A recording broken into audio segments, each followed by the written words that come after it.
Alright, in 10.3b we try to figure out sample size based on the criteria that we want. So let's say that we want our margin of error to be under 3% and for a 95% confidence interval. So whenever we have the margin of error for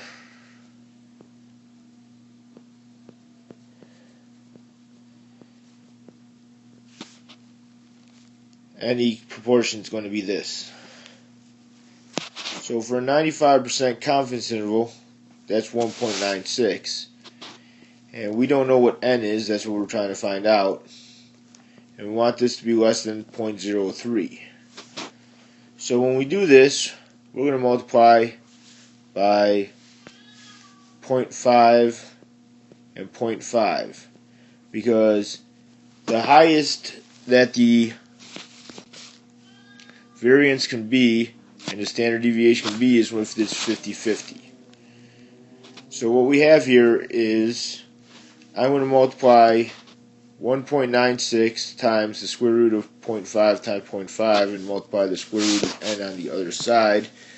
So we got 0.03 square root of n is less than or equal to 0.975. Then we're going to take both sides and divide by 0.03. So the square root of n is less than or equal to 32.5. Square both sides, and we got 1056.25 is less than or equal to n. So I will round that number up. So I want to survey 1,057 people. So let's do one more. Alright, let's do a 97% confidence interval with 2% error.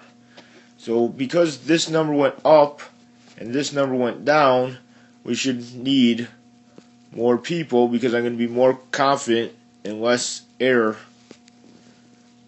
So we have less than or equal to 0.02. This is going to be 0.5 and 0.5 again. We're going to do inverse norm of 0.015 to get the z star. And that is 2.17. So I have 0.02 is less than or equal to, put the square root of n here, 1.8085. Divided by 0.02,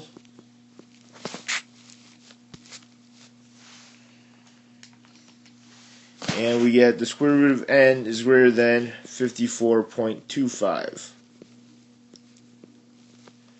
Square both sides. Let me rewrite that. 54.25, and then we square both sides. And we get 2,943.06, and of course we round up to 2,944. And that's how we decide on sample size for proportion confidence intervals.